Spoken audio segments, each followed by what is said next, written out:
And just for the interview, we have to wear this tie because Mark and I would give such a hard time to each other about his ties because he had these really nice, eloquent ties. And you had that really ugly weather tie. And he hated this tie so much, so we had to wear this one for today because it put a smile on his face. Yeah. Well, do you remember when you first met Mark? I do. I was immediately wowed by Mark. And you could immediately tell he was the type of person because we've all met people who speak and words come out of their mouth. But when Mark is talking, you listen and you absorb and you learn. You may not agree with everything that he said, but he was fair and he was knowledgeable. Yeah. You had a really special relationship with Mark.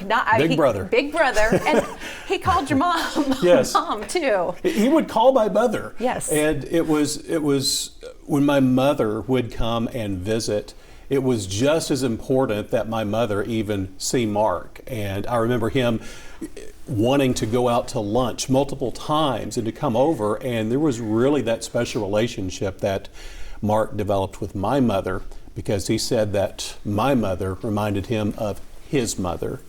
And so because of that, Mark and I, we always had that brotherly bond. Yeah. So tell me a little bit about Big Brother.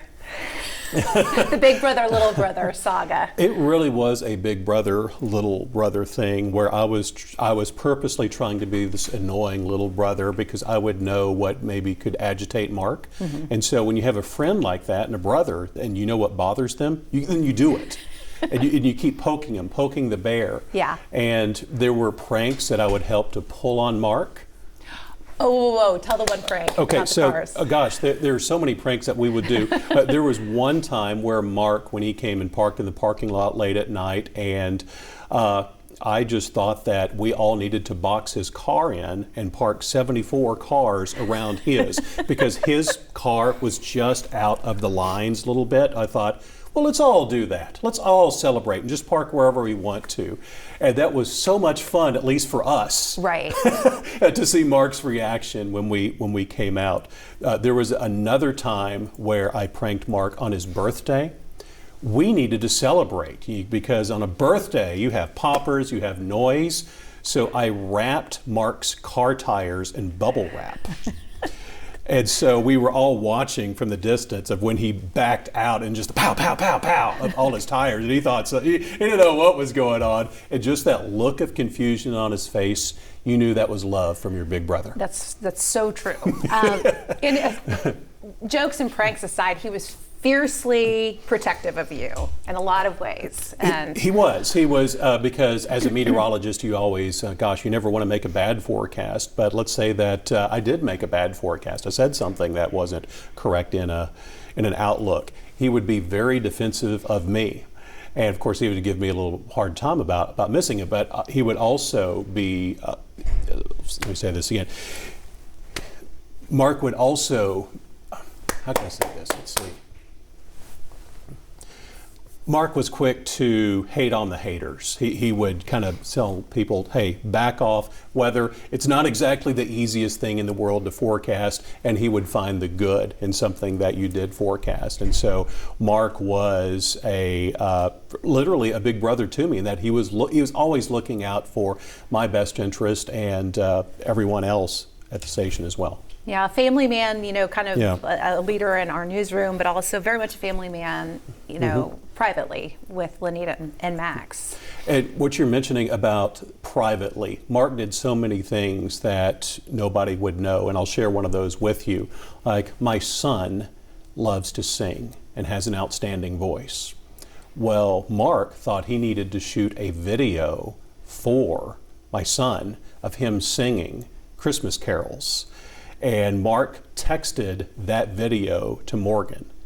Mark texted that video to my son, and that was something that never went on social media. It was never intended to be, hey, look at how good of a singer I am. Mark was just doing that from his heart. Mm-hmm.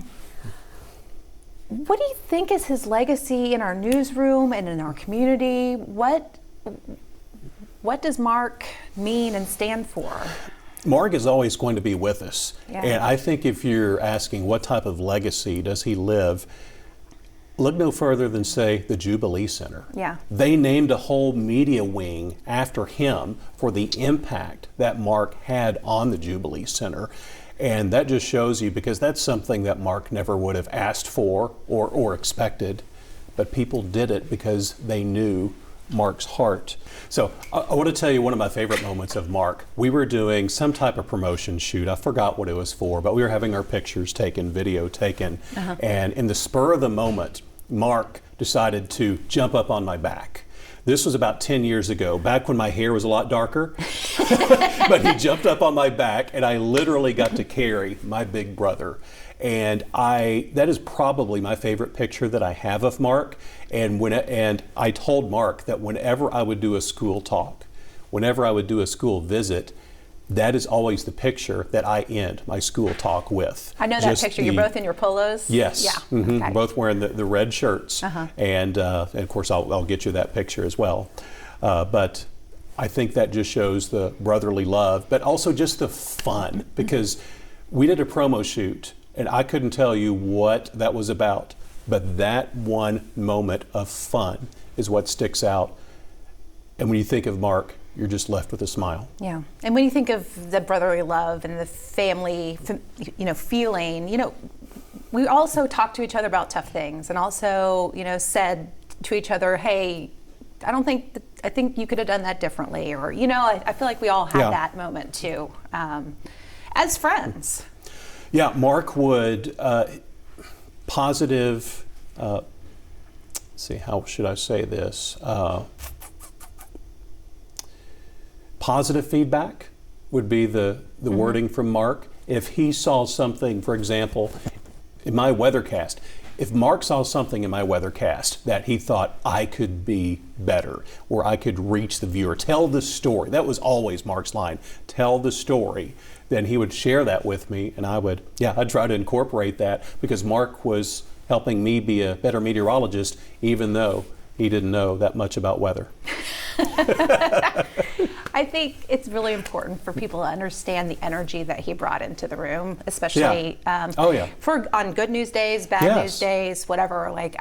There was just something that will never be the same, because you can't match that energy that he brought. That energy, when Mark entered the room, you knew it. I mean, just the presence that he brought, the confidence that he brought, but also that even on some of the worst news stories, some of the harshest news days, you knew everything was going to be okay, because Mark was going to be here and he was going to tell the story fairly. Yeah, and I think felt these stories as I felt them, or felt them as you would feel them, or the people were watching at home, the children being killed, or the stuff that was really tough to tell. He felt it, and I think that made him a really good news guy and a good person. And it did. And I don't know if this is something you'd want to use or not, but it was something that I said at Mark's funeral, how when politics, as you know, in politics, nobody's happy.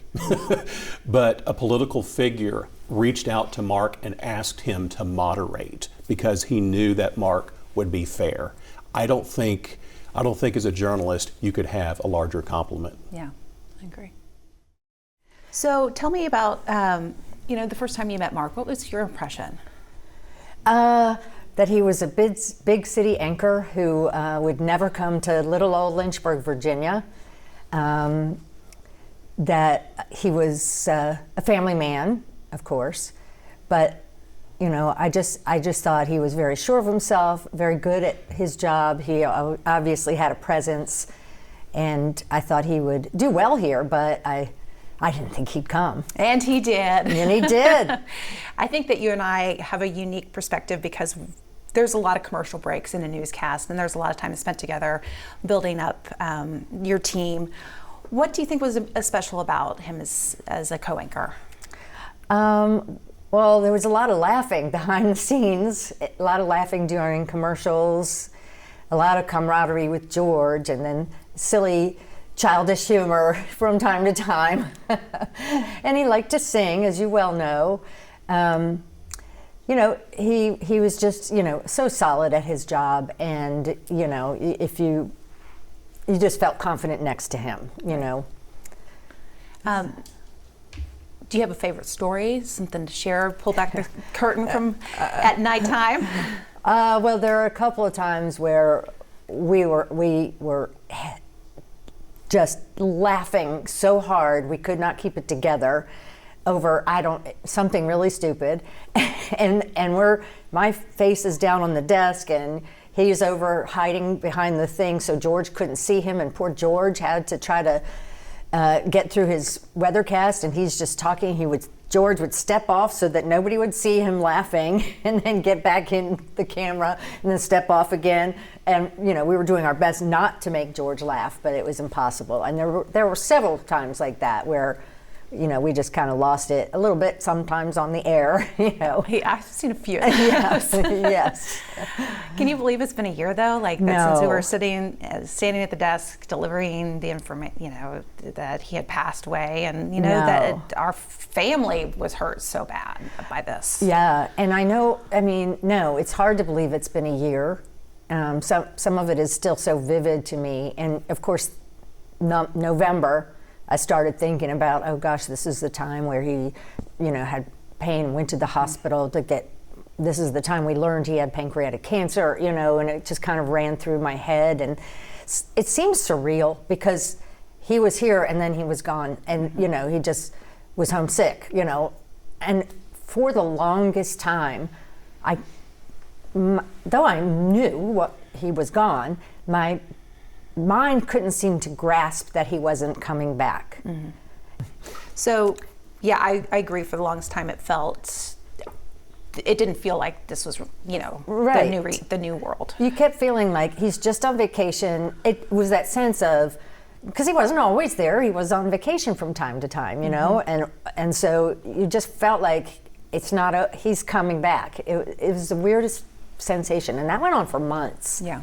And you'd look over at his desk and his things were still there, and it just, it was hard. Yeah, for hard. people, all the anchors sit on a row together, and it was an empty desk for a long time, and that was really hard. Yeah, it was hard, and certain songs around that time just bring me back to that time period, and it wasn't a good time period. Yeah. When you think about Mark and his legacy, what comes to your mind?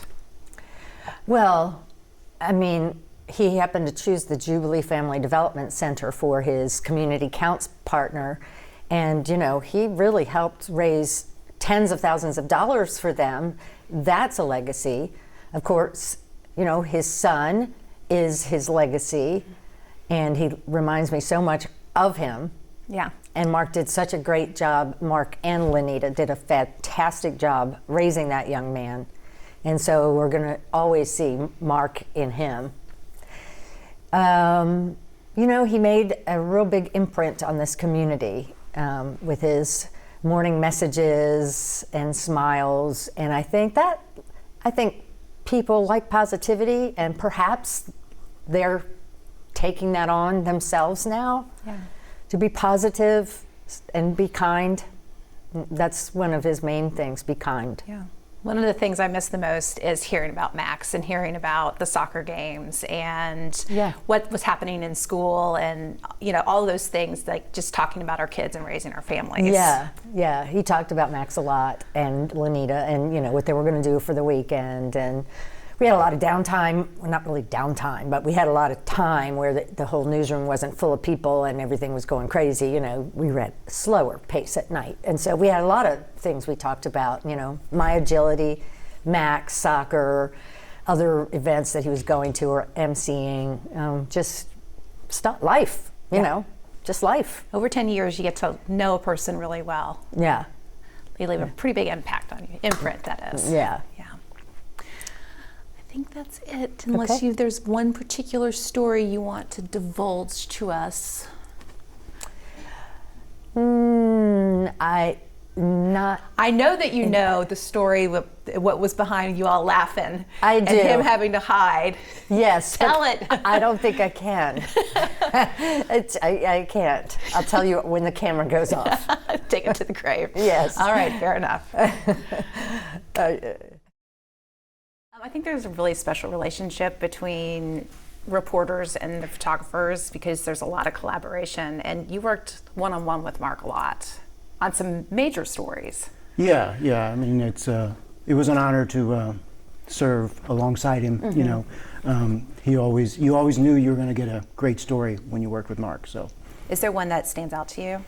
oh, I do remember one where actually he did the shooting, and that was when we found that party on the street, Federal Street. Yeah, he was doing a curfew story, yeah, right? So he did a stand-up with his cell phone, and I was like, wow, yeah, that's good. So yeah, it was a very memorable stand-up, and worked so well in the story. What can you tell me about, the character that he had and his legacy in the community? He was just liked wherever he went, I mean, just easy to talk to everybody. Everybody responded to him, so it was a pleasure to be there watching him interact with the community. Yeah. That curfew story, I mean, when he was talking to me about what you guys were going to do, like, hey, let's stay up all night and drive around and find parties and kids breaking curfew. Were you like, really? We're going to do this story? Yeah, you never know what's going to happen. Luckily, we found somebody. We started once it got dark, and we found somebody that would talk with us. And the person said, you really ought to go over there on Federal Street. There's going to be stuff going on over there. So we were like, okay. So we drove by there a couple of times, and after a while, the third time through or something, when you know it, here's a DJ setting up, and here's people gathering, and then there's a big street party right there. So, and that was the end of that night basically, because we got what we needed. So it was a little. I don't know how late they stayed out, but we got home at a decent hour. So, for folks who didn't get to interact with him one-on-one like you did, what would you tell them about what it was like to know Mark? He was just a down-to-earth guy, really. I mean, he was big in front of the camera and could control that camera, but he was basically would talk to you, So he was just a down-to-earth guy, really. I feel like you had a really special relationship with Mark. He really felt like he wanted to help you come about, and with your storytelling and with your ties and your dresses and how you dress, and I feel like he really wanted to have a positive impact on you. Oh, he did. Mark was probably one of the bigger mentors that I've had here. He was kind of like a rock for me. I think one of the biggest things is when I got my meteorology certification. It took me a long time to get that, probably longer than it should. But it took me a while. When I finally got it, I think the first person to say something was George, and right after that was Mark. The first newscast that we had after I had got the word meteorologist above my name, Mark took me aside and just said, I just want you to know how absurdly proud of you I am. And then he posted something up on Facebook about it. And I said, I want to thank you for always believing in me when I didn't believe in myself. I struggle with low self-confidence, and Mark knew that, but not because I told him, just because he kind of sensed that. And he always made sure that I got a little nudge when I needed it. And that always meant a lot to me. Versus Kelsey, who likes to. Yeah, Kelsey just shoots me, yeah. Do you have a story that you'd like to share? I'm asking everyone. So the second day that Mark was here, George hadn't gotten here yet. I was filling in on evenings. I think I was something like a 23, 24-year-old kid. And Mark is this professional journalist that has been around the block more times than I can count. And we did an 01. And we haven't done an 01 in a long time, but for those Explain that don't that know, to people, for those that don't know what an 01 is, an 01 is when the network will provide you an opportunity to do a live shot, and the producer or the anchor will write up a script, and if you time it out right, and if you execute it out good, it looks really good because it almost looks like you're talking directly to the reporter, and the reporter is doing that live shot solely for you. They're really hard to execute perfectly.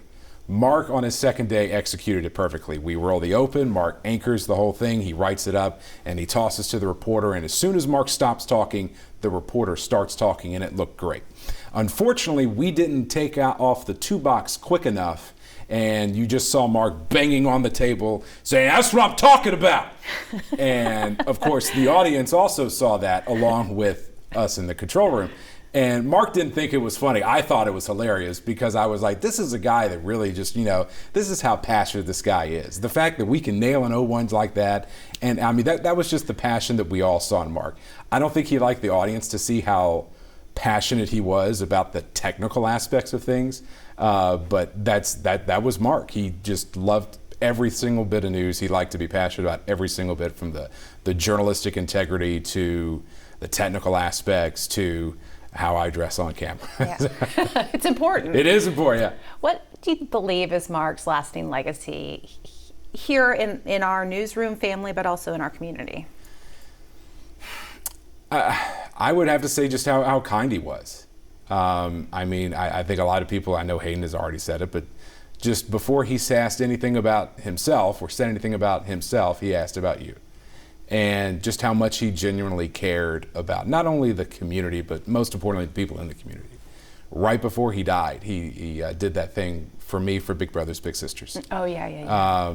I mean, I'm on the board for Big Brothers Big Sisters, and we were trying to come up with ideas of how we could be different for our community counts piece. And one of the ideas that we had were, do you think one of the anchors would want to be a mentor for a day?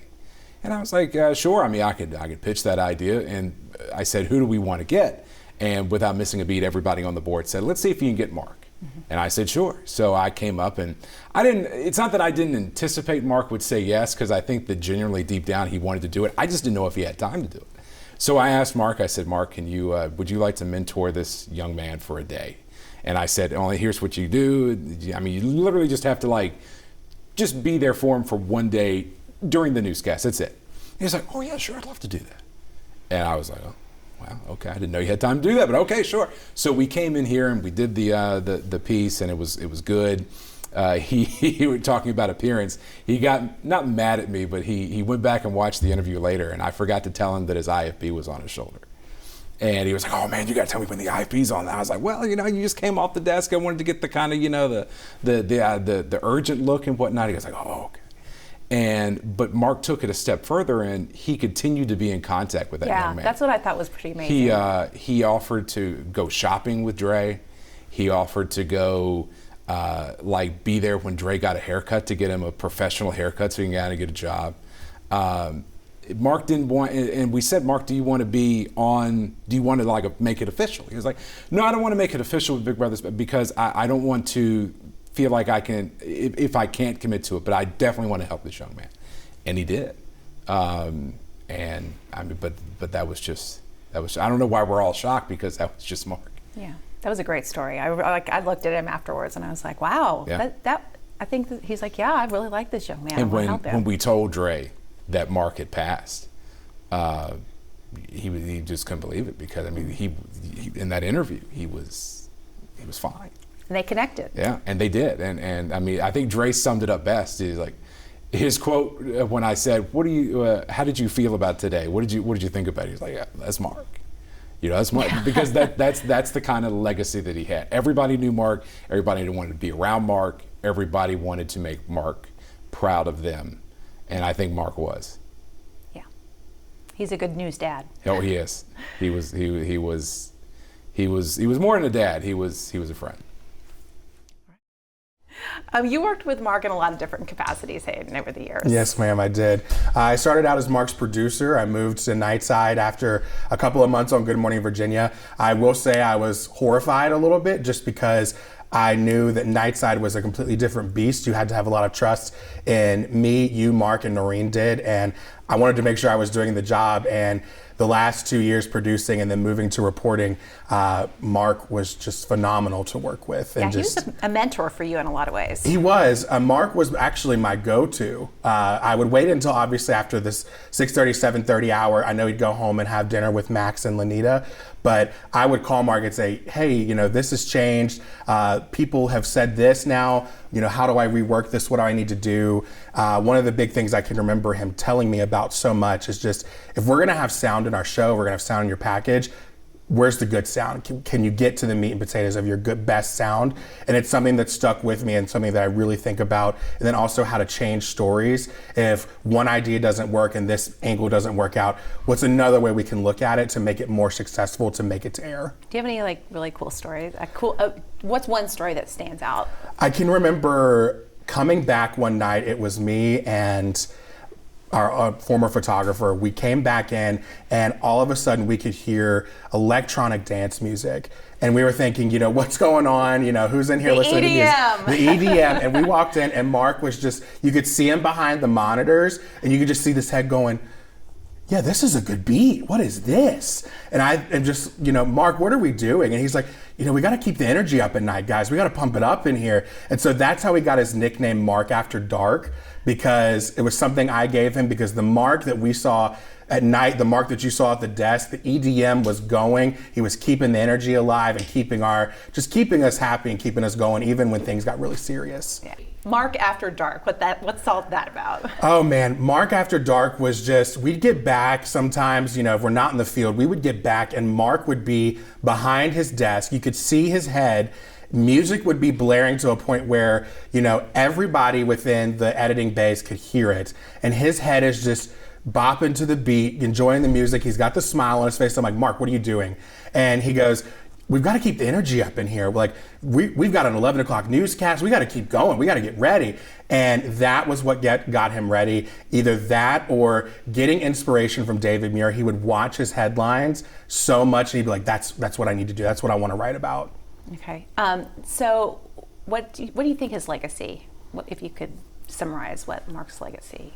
I think one thing that really stood out to me is a couple of days after we had made the announcement that he had passed away, I can remember being out in the field, and the first thing that somebody would say to me that I would interview, they would grab my hand, grab my wrist, and they would go, I can't imagine what you all are going through. I can't imagine what Danner and Noreen are going through, who had to stand next to them. We just want you to know that we're thinking of you.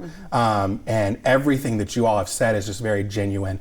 They would talk about just the Mark that they saw on TV and then the Mark that they would see in the community. And they'd said that that's Mark. Like there was no dual person, there was no TV Mark, there was no just community Mark. It was just Mark.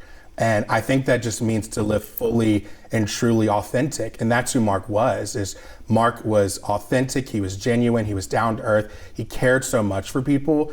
And that's what I think is going to be remembered most, is just Mark was truly an authentic human being, that he wanted to know you before he said anything about himself. He wanted to know your name, your story, you know, what's impacting you right now, what's going on with your life, what's going on in your community. And I think that's what's making such a big change in me as a journalist, is just seeing that and being that authentic type of person. You know, I think the first time I met Mark was at the luncheon that we had when I was interviewing for the position, and all the you anchors were there and I was meeting you. And, you know, this is, you know, a general impression from all of you. You guys were just all so professional and hungry to win and wanting to do a good job and so engaged in the process. That's what I remember. And that was Mark the whole time. He was engaged. He's not just one of those anchors that, you know, I want to come in, I want to read the news, then leave me alone. He was engaged in the process every single day behind the scenes, making the product better, making the reporters better, making the producers better. Yeah. Do you have a story you'd like to share? Something that, you know, everyone's kind of been sharing, a story that sticks out to them? Yeah, I'll have to think. You know, let me come back to that one on there, because I know it's kind of tough being the manager. I didn't get to see the fun and goofy side of Mark as much, because he was always, you know, when we were talking, he was pretty, you know, buttoned up. Uh-huh.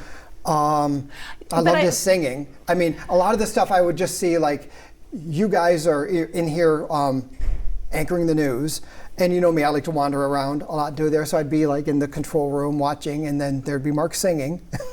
And it'd be like, oh, you know, even if it did go over the air, that would be okay. He's got a good singing voice. Yeah, I think it's interesting, people who are at home who don't understand. The news director does, you especially, walk around and come visit us in the studio during the show. And I mean, it's it's to talk about, hey, what did you think about that? But also, I mean, just saying hi and like just because we're all friends too. Yeah. And it's just so weird not to be able to do that anymore. Yeah. I mean, knowing that you're doing the story and it's a year later doesn't feel like a year. There are times when you still expect Mark to be walking into that newsroom. It's just surreal.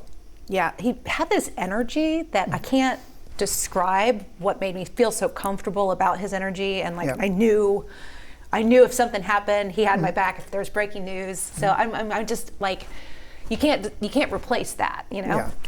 And it's tough, you know, as a former anchor, knowing that I did a little bit and didn't like it like you guys do, but to have that personality be turned on all the time and be positive, being spectacular all the time, and, you know, hello sunshines, how you doing today? That was Mark. He was that positive person, trying to be a positive influence in everyone's lives. And that's what I respected about him. Yeah, and mentor to our young reporters too, in a lot of ways. Yes. Like I miss that part of him too. Yep, and he would roll up his sleeves and talk to the reporters. He would be very honest with them. Most of them soaked it in, listened to him, and grew. Some didn't, like we all know, but you know, he would be honest, and he didn't do it with any, you know, ill intent. He said, "I want to help this person grow. You know, you do all these things very well. Here, work on this, and you can get even better." He was, you know, for the gentlemen who work on our staff, he very much wanted everybody to have their best foot forward in how they dressed as well. Yes. And how they looked. Yes, he did. Especially the guys. He would be, you know, all over Will Stafford with how he dressed, and just to make sure. I think he would compare a lot of notes with when Jacob, when he was here. What do you think his legacy is in our newsroom and in the overall community?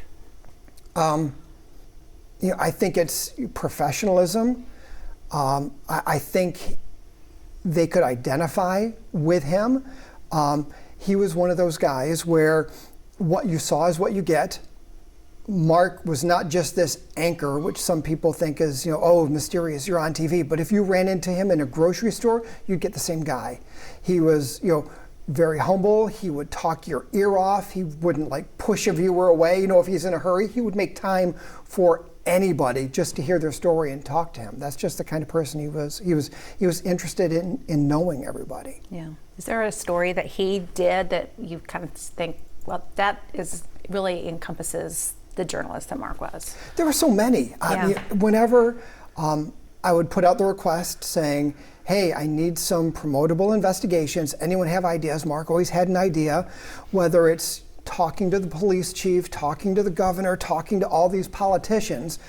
And he did it in a way that was respectful. He never did it in a way that was confrontational. He would ask the tough questions, but he did it with respect. And I think that's why all the officials and the viewers really respected him. You know, he would ask tough questions, but in an honest way, to get an honest answer, never a gotcha moment. Yeah, the politicians that he developed relationships with on both sides of the board, you know, were willing to talk to him and sit down with him because they felt he was going to be fair with his questions. Exactly, and you know, that's really, you know, how you tell, because after you get through that first interview and you do ask that tough question, they're still texting him. They want to come back. They're giving him tips. They're talking to him. So there was that mutual respect going on, and you know, that's rare.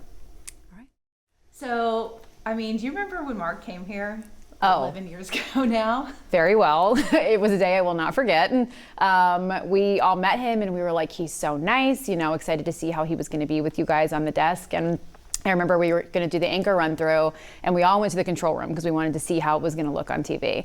And the second that news open hit and he started talking, the whole room went quiet. You could hear a pin drop, which if you've ever been in a control room, never happens. So that ought to tell you something. And we watched and we just could not get over how wonderful he was. He was great on camera, but just the natural chemistry that he had with you was just unbelievable. And at the end of that run through, we were like, hire this man immediately. However you need to do it, just do it. And so the rest is history. Yeah, that's one of the ones I was like, can we keep him, please? I think I've said that about 2 or 3 people. Can we keep him? So, 1,000%. what stands out in your mind when you think about Mark and his legacy? Well, there's so many things, but one of the big things for me, and I have two that I really thought about that really drive home kind of what I feel like he was about. One of them was investigative. He really, really, really loved kind of getting those answers, digging deeper, talking to people in the community. How can we, like, one of my favorite memories is he would come to me and say, I've got the story idea, let's talk about it. And we would just dive into it. Okay, how do we take it to the next level? What questions do we ask? Who do we need to go after? And he's like, yep, this is what I'm thinking. He was very much, wanting to advocate for people. That was a big thing for him. And so a lot of our time was debriefing, going through that process, how that's going to look. And a lot of times we were on the exact same page as we went through. Other times he would think of something that I was like, oh, it's a great idea, let's go after that. Or I would throw something out and he'd be like, yes, let's go after that, let's get that. And so we really, I could see his brain working on how he was gonna not just give you a surface level story, it was always gonna be what that next level was. And then the other thing that really stands out to me that I think a lot of people maybe don't realize because they saw him every night and it was just natural for him, but was how easy and natural it was for him to go with the flow, especially with breaking news, especially with breaking weather. One of my core memories, because I produced The Five for a long time with you guys, were the riots. The riots happened in 2020, and I remember we were looking at the live cameras going, I can't even believe what we're seeing right now. This is insane.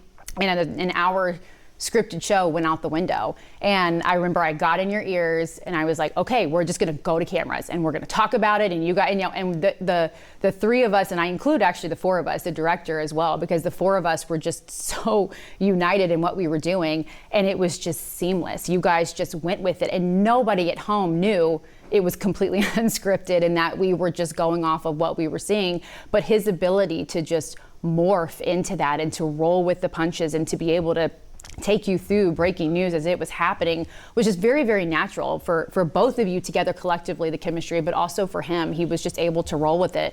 And I remember at the end of that show, I was like, that's what makes this special, is like the fact that the four of us can get together and say, this is the way the show's gonna be, and we can just go with it. I mean, it was like to our core what our show was about. And like that to me is why we were family. I mean, like, you can't do that everywhere. I mean, it could have gone awry, it could have gone completely left, but I knew that you guys had me, you knew we had you, and it was just like at its core, we were able to pull that off. And it wasn't even just that one time. We've done that a lot of times with a lot of different news stories. And I think it's always really impressive when you have an anchor who can deliver news that's really hard, because that was a really hard day, but delivered in a way that's informative.